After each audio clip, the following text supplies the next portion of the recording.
డబ్బులు గ్యాప్ వచ్చింది, ఖర్చు పెట్టకుండా కూడా లెక్కలు కూడా నేను నిన్న కూడా చెప్పాను. ఇప్పుడుదైతే 23-24 ఈ 2 నెలల్లో మరి ఎంత ఖర్చు అవుతుందో తెలియదు, కానీ ఉన్నటువంటి లెక్కల ప్రకారం ఇంకా 50% గ్యాప్ ఉన్నట్లుగా వస్తుంది 23-24. అంటే ఇప్పుడు ఈ మీరు చూపెట్టినటువంటి యాక్చువల్స్ దీని ప్రకారంగా ఇది మరి ఎలా కవర్ అవుతుందో తెలియదు, కానీ ఓవరాల్గా వచ్చేసరికి ఇప్పుడు ఇంతకుముందు బట్టి గారు చెప్పినటువంటి ఆ గ్యాప్ అనేది రావటం వల్ల వాస్తవానికి అలాగే జరుగుతున్నటువంటి వాస్తవానికి జరిగే పరిస్థితులకి చాలా అంతరం రావటం వల్ల ఆ బెనిఫిట్స్లో కానీ లేకపోతే అంచనాలు వేసుకోవటంలో కానీ ఇబ్బందులు జరుగుతూ ఉంది. అది ఒక గత 10 ఏళ్ల ప్రభుత్వం అని నేను అన్నాను. అది సహజంగా ఆ క్రమం అలా నడుస్తూ ఉంది.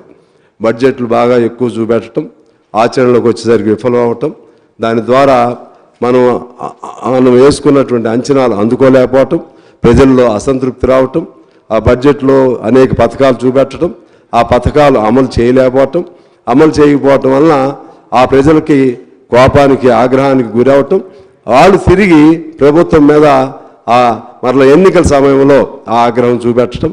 అదేవిధంగా బట్టి గారు చెప్పారు, కొంత చివరి మనిషికి ఇటువంటి ఇన్ఫ్లేటెడ్ బడ్జెట్ వలన ఉపయోగం జరగదని నాకు అనిపిస్తుంది.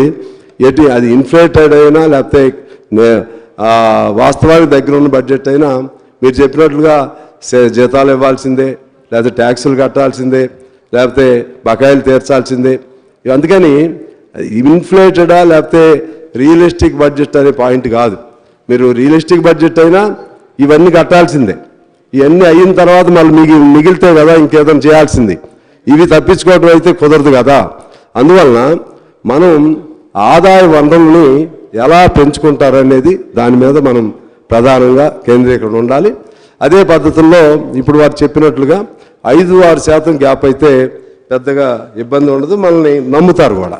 లేకపోతే ప్రతి బడ్జెట్ కూడా ప్రజలని మభ్యపెట్టడానికి ఎన్నికల ముందు పెట్టే బడ్జెట్లుగా భావిస్తూ ఉంటారు.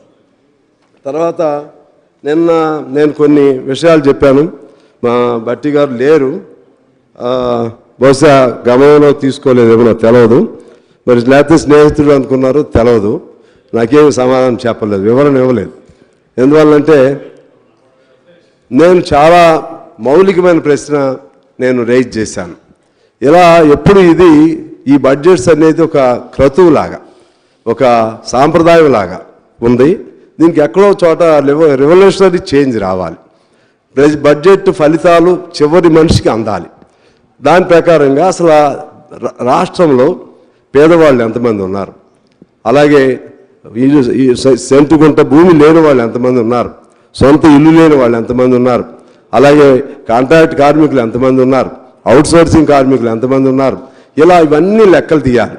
రైతాంగంలో కానీ కార్మికుల్లో కానీ వాళ్ళందరికీ మీ బడ్జెట్, మనం వేసే బడ్జెట్ ఫలితాలు అందుతున్నాయా లేదా, లేకపోతే వాళ్ళకి మనం అనుకున్నట్టుగా జీతభత్యాలు అందుతున్నాయా లేదా. ఇంతకుముందు నేను అది కూడా మన అక్బర్ గారు పెట్టినటువంటి ఆ ప్రతిపాదన నేను కూడా అంగీకరించాను.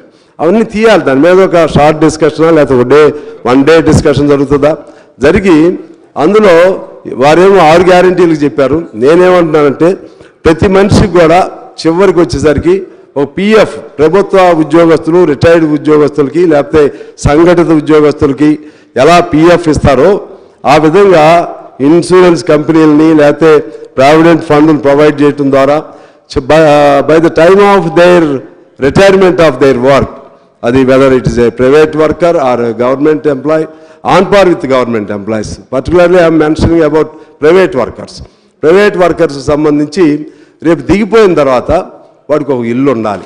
దిగిపోయిన తర్వాత ఒక 10,000 15,000 ఆదాయం వచ్చే మార్గం చూపెట్టాలి. ఆ 2 గ్యారెంటీలు ఉండాలి. ఇప్పుడు ఇది మన వైద్యము, చదువు, ఈ 2 ఉచితంగా ఉండాలి. దానివైపు మీరు ఆలోచన చేస్తే అప్పుడు మన బడ్జెట్ ఫలితాలు చివరి వరకు అందుతాయని చెప్పి, అందుకని నేను వారిని కోరుతున్నాను, మీరు దాని మీద ఒక మొత్తం మరలా స్టాటిస్టిక్స్ తీయాలి. పేదవాళ్ళందరిది లేకపోతే నేను చెప్పినటువంటి వర్కింగ్ క్లాస్ ఇవన్నీ కూడా స్టాటిస్టిక్స్ తీసి ఏదైనా మీకు ప్రత్యామ్నాయ ప్రతిపాదన చేసే అవకాశం ఉందా, ఈ బడ్జెట్ స్వరూపాన్ని మారుస్తారా, ఎప్పుడు ఇలాగే సాంప్రదాయిక బడ్జెట్గా పోతుందా, లేకపోతే ఈ బడ్జెట్ ఫలితం చివరి వరకు రీచ్ అయ్యే విధంగా చేస్తారా లేదా, అది మీరు ఇప్పుడు చెప్తే బాగుంటుందనేది నా ఆలోచన. అదేవిధంగా ఈ మన బడ్జెట్లో 2,70,000 కోట్ల బడ్జెట్లో క్యాపిటల్ ఎక్స్పెండిచర్ 29,669 కోట్లు చూపెట్టారు అధ్యక్ష. క్యాపిటల్ ఎక్స్పెండిచర్ అంటే మనం అది మెటీరియల్ కాంపోనెంట్ అనండి, లేకపోతే ఆస్తుల్ని కూడగట్టుకోవటం అనేది ఇందులో వస్తుంది క్యాపిటల్ ఎక్స్పెండిచర్. కానీ మరి కేవలం 29,669 కోట్లతో ఎంత మేరకు ఆస్తులు మనం కూడగట్టగలుగుతాం, ఎంత మేరకు అది స్థిరాస్తులు